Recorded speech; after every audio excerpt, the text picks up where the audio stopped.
Everyone, this is me Sadia है और मैं आपके लिए लेके आई हूँ जून के पहले हाफ की रीडिंग जो कि शुरू होगा 1 जून से 15 जून तक।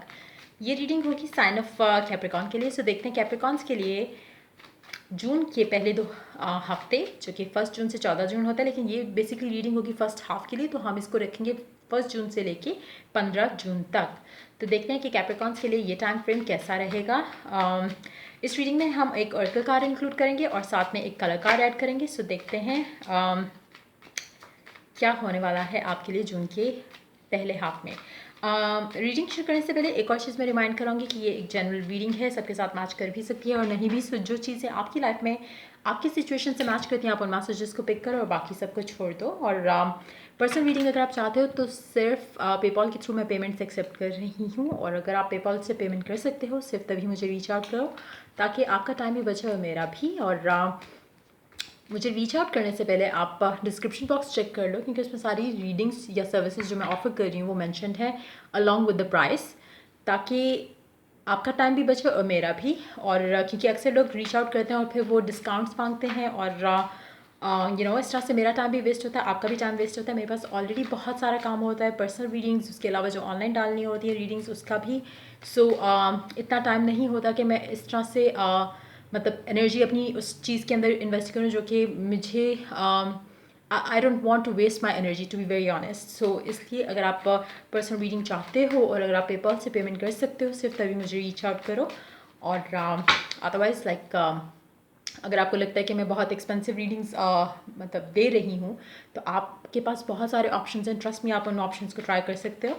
लेकिन मेरे पास फ़िलहाल सीरियसली टाइम नहीं होता कि मैं इस तरह से रिप्लाई करूँ और बार बार बताऊँ कि नहीं मैं डिस्काउंट ऑफर नहीं कर रही and all those things.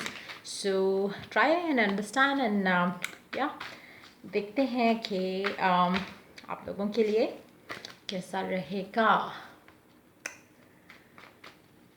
Capricorns, let's find out.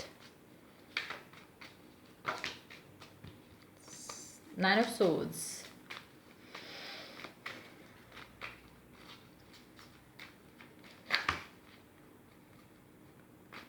मुझे लग रहा है आप अपनी लाइफ में काफ़ी कुछ चीज़ों को लेके हाथ पैर हिला रहे हो, मतलब आप करना चाह रहे हो कुछ ना कुछ लेकिन हो नहीं पा रहा, चाहे वो लव लाइफ की सिचुएशन है चाहे वो वर्क लाइफ की सिचुएशन है। काफ़ी सारी चीज़ें आप चाह रहे हो कि वर्कआउट करो, लेकिन क्योंकि आप जिस तरह से, एक चीज़ होती है कि आप एक प्लान के तहत चलते हो, जब आप प्लान के तहत चलते हो, अगर आप प्लान के अकॉर्डिंगली चलते हो तो आप चीज़ों को एक अमली जामा पहना सकते हो, जैसा कि आप अपने एक प्रैक्टिकल लाइफ में उसको मैनिफेस्ट कर सकते हो, या आपकी लाइफ में वो चीज़ें करना इजी हो जाती हैं। जैसे अक्सर लोगों की हैबिट होती है, जो स्पेशली जो सक्सेसफुल लोग हैं वो हमेशा गोल या डे प्लानर के हिसाब से चलते हैं। उससे होता क्या है, क्योंकि आपको पता होता है कि मैं पहले ये चीज़ करूँगा, फिर ये करूँगा, फिर ये करूँगा, फिर वो करूँगा, तो आपकी लाइफ ईजी हो जाती है। आपको ये टेंशन नहीं होती कि जब आप कल सुबह उठोगे तो आपने पहले क्या करना है, सेकंड क्या करना है, थर्ड क्या करना है। आप एक प्लान को जब फॉलो कर रहे हो तो आपको आपके लिए सारा कुछ बहुत ईजी हो जाता है। अभी जो आपकी लाइफ में जो सिचुएशन चल रही है उसके अकॉर्डिंगली अगर मैं बात करूँ, जो एनर्जीज मुझे शफल करते हुए फील हुई, उसमें कहीं ना कहीं ऐसा है कि आप बहुत सारी चीज़ें करना चाह रहे हो, लेकिन आपको ये नहीं समझ आ रहा कि मैं स्टार्ट कहाँ से करूँ। मतलब आप हर जगह से हर चीज़ को शुरू करना चाह रहे हो लेकिन कोई भी चीज़ शुरू नहीं हो पा रही, जिसका रीज़न ये है कि आप there is a lot on your plate, and आप किसी एक चीज़ से जब शुरू करोगे तो चीज़ें खुद ही आहिस्ता आहिस्ता आप प्रायोरिटाइज़ करो अपनी लाइफ को, प्रायोरिटाइज़ करो अपनी लाइफ में जो चीज़ें आप करना चाह रहे हो उन चीज़ों को, ताकि आप वन बाय वन हर चीज़ को लेके चलो, बजाय इसके कि आप पैनिक कर जाओ और सोचो कि ये भी नहीं काम कर रहा, वो भी नहीं काम कर रहा, वो भी नहीं काम कर रहा, फिर आपके अंदर नेगेटिव एक इमोशन आएगा इस तरह से, क्योंकि आपको लगेगा कि कुछ भी आपके अंडर नहीं है, कुछ भी आपके कंट्रोल में नहीं है। तो इस फीलिंग से बचने के लिए, इस नेगेटिव फीलिंग्स के से बचने के लिए, ख़ुद को सेफ रखने के लिए आपको चाहिए कि गोल बनाओ, स्पेशली जून के महीने में, स्पेशली फर्स्ट हाफ में आपके लिए गोल बनाना, प्लानर बनाना बहुत अच्छा रहेगा।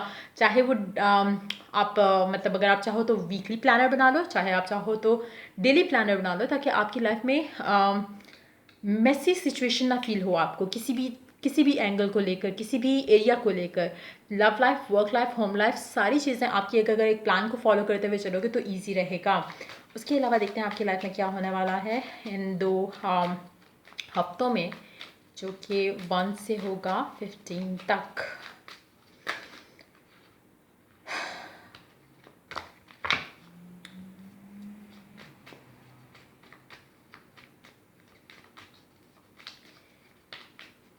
आप किसी चीज़ को लेके ऑब्सेसिव भी हो रहे हो, जो कि अगेन आपको अगेन हो सकता है कि आप चाह रहे हो कि सारा कुछ एट अ टाइम वर्कआउट कर जाए, उसको लेके आप ऑब्सेसिव हो रहे हो, उसको लेकर आप गुस्सा हो रहे हो, उसको लेकर आपके अंदर एंगर बिल्ट हो रहा है। अगेन अगर आप प्लान आउट कर लोगे सारी चीज़ें तो आपके लिए ईजी रहेगा। Don't do that to yourself कि आप हर चीज़ को करना चाह रहे हो और आपको पता है कि जब आप इस तरह से पैनिक करते हो या इस तरह से आप ऑब्सेस्ड हो जाते हो, और इससे मुझे लग रहा है कि आपका जो फर्स्ट मतलब अभी भी आपके अंदर एक एंगर होगा जो कि इंटेंसिफाई हो सकता है अगर आप चीज़ों को प्लान नहीं करते, प्रायोरिटाइज नहीं करते।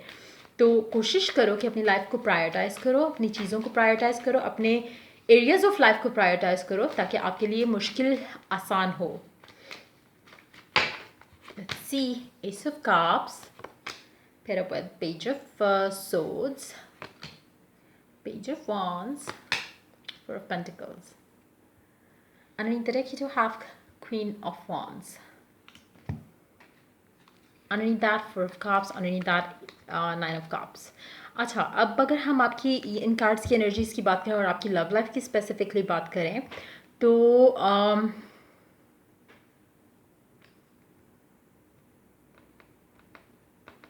मुझे लग रहा है कि आपके अंदर बहुत ज़्यादा पोटेंशियल है कि आप इस इंसान को लेकर ऑब्सेस हो जाओ। इवन दो ये कोई पुराना इंसान नहीं होगा, कुछ लोगों के लिए हो भी सकता है, लेकिन मुझे मेजॉरिटी के लिए लग रहा है एक नया इंसान आपकी लाइफ में आ रहा है।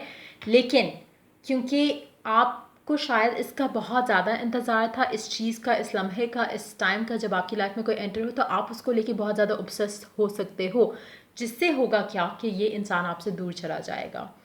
क्योंकि आप जो एक ऑब्सेशन जो है जब आप इस इंसान के ऊपर निकालोगे तो शायद आप ज़्यादा डिमांडिंग हो जाओ टाइम के मामले में, शायद आप ज़्यादा उसके सर पे चढ़े रहो, मैसेजेस पे मैसेजेस, कॉल्स पे कॉल्स और इस तरह की चीज़ें करो। अगर आप ऐसा करते हो तो ये इंसान सफोकेटेड फील करेगा। अगेन अपनी लाइफ को प्रायोरिटाइज करो, अपने टाइम को डिवाइड करो कि ये वर्क लाइफ टाइम है, होम लाइफ टाइम है, ये लव लाइफ टाइम है। अगर आप ये नहीं कर पाते हो तो जो चीज़ें आप दिल से चाह रहे हो ना आपकी लाइफ में हो जाएं, वो हो सकती हैं, लेकिन आप अपने आप को प्रायोरिटाइज करो ताकि आपके अंदर से ऑब्सेशन, एंगर और इस तरह की चीज़ें जो एक वो खलबली सी मची हुई है आपके अंदर, वो ख़त्म हो जाए। सो देखते हैं ऑरेकल क्या ऐड करता है आपके लिए। बाय द वे ये एनर्जीज आपके पर्सन की भी हो सकती हैं। अगर आपको लग रहा है कि ऐसे आप नहीं हो तो ये जो इंसान आपकी लाइफ में आएगा हो सकता है ये उसकी एनर्जीज हो। सो अगेन अगर आप क्रॉस वॉचर हो और अगर आप कैप्रिकॉर्न को रीच आउट करना चाहते हो और आप इंटरेस्टेड हो इस इंसान में, और अगर आप चाहते हो कि आप अगर आप पास से वापस इनकी लाइफ में आना चाह रहे हो तो मेक श्योर कि आपके अंदर ऑब्सेशन ना हो इनको लेकर, क्योंकि अगर ऑब्सेशन होगा तो सेपरेशन होगी, चीज़ें वर्कआउट नहीं करेंगी क्योंकि आप इनको सफोकेट करोगे। सो मेक श्योर कि आप ऐसा ना करो। सो देखते हैं ऑरेकल क्या ऐड करता है। Let go of control issues, allow this situation to unfold naturally. Again आपको ईजी रहना है इस कनेक्शन को लेकर, अपने अंदर एक ठहराव लेकर आओ। आप ज़्यादा अगेन ये आपकी एनर्जी हो सकती है, आपके पर्सन की एनर्जी हो सकती है, लेकिन जो भी है मुझे लग रहा है उनमें ऑब्सेशन, एंगर इतना ज़्यादा है कि इसमें आपकी गलती इस तरह से है कि शायद आपने वो गैप जो आपकी लाइफ में आया, जो गैप आया है बीइंग सिंगल, या जो गैप आया है आपकी लास्ट रिलेशनशिप से लेके अब की रिलेशनशिप में, वो आपके लिए आपने उसको यूज़ नहीं किया प्रॉपर वे में।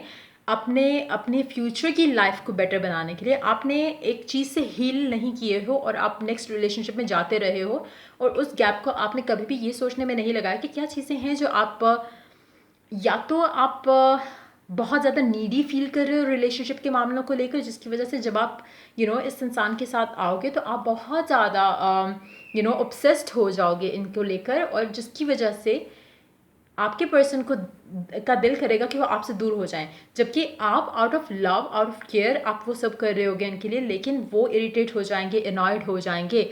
सो ट्राई करो कि आप ऐसा कोई भी अपने अंदर का जो आपका पास्ट रिलेशनशिप्स की वजह से एक जो आपकी अंदर एक वो चीज़ बन चुकी है कि आपको हर चीज़ पे चाहिए होता है कि आपके पास आपका पर्सन रहे।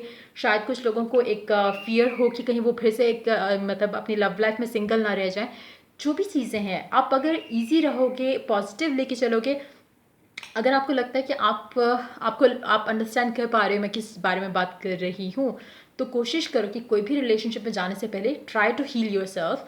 अगर आप नहीं करते हो तो बहुत ज़्यादा चांसेस हैं, अगर आप वर्कआउट नहीं करते हो खुद के ऊपर और ख़ुद के इन एंगर्स और इन फियर्स के ऊपर, नए रिलेशनशिप में जाने से पहले तो आप फिर से एंड अप होगे बैड साइकिल के साथ। क्योंकि ये ऐसी चीज़ है, जब आपको आप किसी को लेके ऑब्सेसिव तभी होते हो जब आपको फियर हो कि वो आप खो ना दो उस इंसान को। जब आपको पता है कि ये इंसान आपका ही है, तो आपको वो एक ऑब्सेशन उस तरह से नहीं होता। ना ही आप उसके ऊपर चेक रखो कि मुझे लग रहा है कि यहाँ पे काफ़ी हद तक जो है ना एक वो एनर्जी है कि आप इतना ऑब्सेस्ड हो जाओगे कि आप फुल टाइम अगले बंदे के सर पे सवार रहोगे। ये हो सकता है आपके पर्सन की एनर्जी हो आपको लेकर। अगेन इस तरह का अगर कुछ सिचुएशन है तो आपने ऐसा नहीं करना, और कोशिश करनी है कि आप उस इंसान को ब्रीद करने दो, क्योंकि जिस तरह की एनर्जीज आपकी हैं, इट्स लाइक कि you are going to suffocate them, या वो आपको सफोकेट करेंगे। सो मेक श्योर कि ऐसी सिचुएशन नहीं आए। आप अपना स्पेस लो, वो अपना स्पेस ले, और एक हेल्दी वे में रिलेशनशिप को आगे लेके चलें, बजाय इसके कि एक फियर के साथ चीज़ों को आगे लेके चलें और दूसरे को इरिटेट कर दें खुद की प्रेजेंस से। It should be opposite, like मतलब आपका किसी की लाइफ में आना उसके लिए ब्लेसिंग होना चाहिए, ना कि एक सर दर्द। सो आपके लिए लकी कलर है rainbow. Connect to spirit and nature. Obsession से बचने का बेस्ट तरीका यह है कि आप अपने आप को हील करो, connect to your source, connect अपने गॉड, रिलीजन, जिस रिलीजन से ही बिलोंग करते हो, आप जिस भी गॉड पे बिलीव करते हो, आप उसके साथ कनेक्ट करो खुद को। और जब आपको एक with the one number, it's more like कि जब आपको एहसास हो ना कि ये और आप एक हो, तो आपको फियर नहीं होता है। और अगर आपको फियर नहीं होगा तो आप उनको सर के ऊपर चढ़ के नहीं बैठोगे, आप उनको उनका टाइम दोगे, आप अपना टाइम खुद लोगे, और आपकी लाइफ एक प्रॉपर वे में चलेगी। अगर आपको फियर है, सिर्फ तभी आप इस तरह की हरकतें करते हो जैसे आप मतलब करोगे इस पहले हाफ ऑफ जून में, तो कोशिश करो कि अवॉइड कर सको। लेकिन मुझे लग रहा है कि that is something which is going to happen. ये एनर्जीज़ मुझे नहीं लगता कि मेजॉरिटी लोग जो है इसको एस्केप कर सकेंगे। ये एनर्जी आपकी हो सकती है, आपके पर्सन की हो सकती है, लेकिन ये होगा। इस टाइम को अगर आप अपने आप को इस टाइम से बचाना चाहते हो, तो आपको चाहिए कि आप पहले ख़ुद को हील करो और फिर किसी रिलेशनशिप में जाओ। और जो लोग सोचते हैं कि ये आपकी एनर्जी नहीं है, आपके पर्सन की हो सकती है जो आपकी लाइफ में आएगा, तो इन दैट केस टू, अगर आप